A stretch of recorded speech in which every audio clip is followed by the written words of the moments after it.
Hello friends, welcome back to my channel. और आज की वीडियो जो है पेडागोजी से रिलेटेड है, क्योंकि आपका सीटेट और एचटेट दोनों ही एग्ज़ाम होने ही वाले हैं। सीटेट आपका सितंबर में होगा और एचटेट आपका जून या मई में हो सकता है, ऐसी चांसेस हैं। तो पेडागोजी की जो है इस सीरीज़ में हम एमसीक्यूज़ करेंगे और सभी एमसीक्यूज़ ये जो हैं आपके प्रीवियस ईयर में आ चुके हैं। तो ये जो क्लास है आपकी एक तरीके से प्रैक्टिस वाली हो जाएगी, ठीक है। तो चलिए शुरू करते हैं। पहला प्रश्न है, फर्स्ट क्वेश्चन है, एक परिस्थिति में अर्जित ज्ञान एक परिस्थिति में अर्जित ज्ञान का दूसरी परिस्थिति में उपयोग क्या कहलाता है। ऑप्शन ए है सीखने की विधियां, ऑप्शन बी है सीखने में स्थानांतरण, ऑप्शन सी है सीखने में पठार और डी है सीखने में रुचि। तो इसका आंसर क्या होगा? ऑप्शन बी यानी सीखने में स्थानांतरण, ठीक है। नेक्स्ट क्वेश्चन देखते हैं, अनुभव द्वारा व्यवहार में परिवर्तन क्या कहलाता है। ऑप्शन ए स्मृति, ऑप्शन बी सीखना, ऑप्शन डी प्रेरणा और ऑप्शन डी है चिंतन। तो इस क्वेश्चन का आंसर क्या होगा? ऑप्शन बी यानी कि सीखना, ठीक है। नेक्स्ट है, सांख्यिकी में वह रेखा चित्र जिसमें अभिव्यक्तियों को स्तंभों द्वारा प्रदर्शित किया जाता है क्या कहलाता है। ऑप्शन ए स्तंभाकृति, बी है आवृत्ति बहुभुज, सी है संचयी आवृत्ति और डी है रेखा चित्र। तो इसका आंसर क्या हो जाएगा? Option A. Option A. तो इसका आंसर ऑप्शन ए होगा, स्तंभाकृति, ठीक है। अब नेक्स्ट है, विकास की किस अवस्था में बुद्धि का अधिकतम विकास होता है। ऑप्शन ए है बाल्यावस्था, बी है शैशवावस्था, सी है किशोरावस्था और डी है प्रौढ़ावस्था। तो इसका आंसर क्या होगा? ऑप्शन सी यानी कि किशोरावस्था, ठीक है।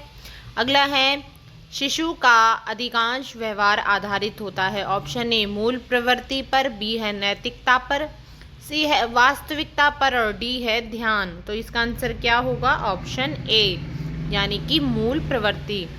अगला है, अंतर्दृष्टि यानी कि सूझ।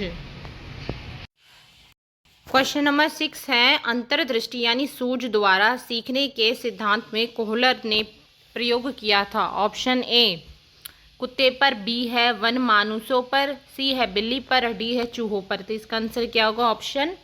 ऑप्शन नंबर बी यानी कि वन मानुषों पर। अगला देख लेते हैं। अगला क्वेश्चन है, यह आवश्यक नहीं है कि उच्च बुद्धि वाले बच्चे भी उच्च ही होंगे। ऑप्शन ए सृजनशीलता, बी है अध्ययन, सी है विश्लेषण, डी है अच्छे अंक प्राप्त करना। तो इसका आंसर ऑप्शन ए होगा यानी सृजनशीलता। अगला है, ध्यान को केंद्रित करने की आंतरिक दशा है। ऑप्शन ए अवधि, बी है नवीनता, सी है रुचि और डी है आकार। तो इसका आंसर क्या होगा? ऑप्शन सी यानी कि रुचि, ठीक है। अगला देख लेते हैं, निम्नलिखित में से किस विधि का उपयोग स्मृति को मापने के लिए नहीं किया जाता। ऑप्शन है प्रत्याहन विधि, ऑप्शन बी है तार्किक विधि, ऑप्शन सी है पहचान विधि और ऑप्शन डी है पुनः सीखना विधि। तो इसका आंसर ऑप्शन बी हो जाएगा यानी तार्किक विधि। और हमारा नेक्स्ट क्वेश्चन है, प्रासंगिक अंतर्बोध परीक्षण TAT का विकास डैश द्वारा हुआ या किया गया। ऑप्शन ए है साइमंड, बी है हॉल्टजेन, सी है मरे और डी है बेलक। तो इसका आंसर क्या होगा? ऑप्शन सी यानी मरे। अगला है, मनोविज्ञान का शिक्षा के क्षेत्र में सबसे बड़ा योगदान है। ऑप्शन ए विषय केंद्रित शिक्षा, बी है शिक्षक केंद्रित शिक्षा, सी है क्रिया केंद्रित शिक्षा, डी है बाल केंद्रित शिक्षा। तो इसका आंसर क्या हो जाएगा? ऑप्शन डी यानी कि बाल केंद्रित शिक्षा। अगला देख लेते हैं, निम्नलिखित में से कौन सी वृद्धि और विकास के सिद्धांतों में संबंधित नहीं है। ऑप्शन ए निरंतरता का सिद्धांत, ऑप्शन बी वर्गीकरण का सिद्धांत, ऑप्शन सी समन्वय का सिद्धांत, ऑप्शन डी है व्यक्तिकता का सिद्धांत। तो इसका आंसर क्या होगा? ऑप्शन बी यानी कि वर्गीकरण का सिद्धांत। अगला है, कक्षा शिक्षण में पाठ प्रस्तावना सोपान सीखने के किस नियम पर आधारित है? ऑप्शन ए है प्रभाव का नियम, बी है सादृश्यता का नियम, सी है तत्परता का नियम और डी है साचार्य का नियम। आंसर इसका होगा ऑप्शन सी यानी कि तत्परता का नियम। नेक्स्ट है संप्रत्यय निर्माण का प्रथम सोपान है। ऑप्शन ए सामान्यकरण, बी है विभेदीकरण, सी है प्रत्यक्षीकरण और डी है पृथक्करण। तो इसका आंसर भी ऑप्शन सी हो जाएगा यानी कि प्रत्यक्षीकरण। नेक्स्ट देखते हैं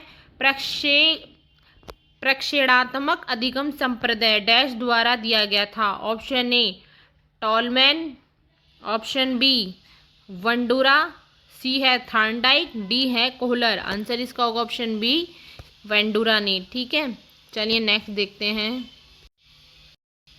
नेक्स्ट क्वेश्चन है अधिगम में डैश ने प्रभाव का नियम दिया था। ऑप्शन ए पावलोव, बी है स्किनर, सी है वाटसन, डी है थॉर्नडाइक। तो आंसर क्या होगा? ऑप्शन डी यानी थॉर्नडाइक।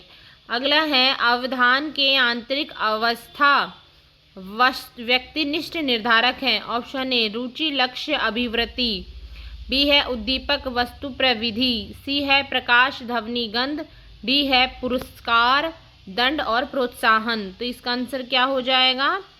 इसका आंसर ऑप्शन डी होगा। सॉरी, इसका आंसर ऑप्शन ए होगा, रुचि, लक्ष्य और अभिवृत्ति। नेक्स्ट है बाल मनोविज्ञान का क्षेत्र है। ऑप्शन ए केवल शैशवावस्था की अवस्थाओं का अध्ययन,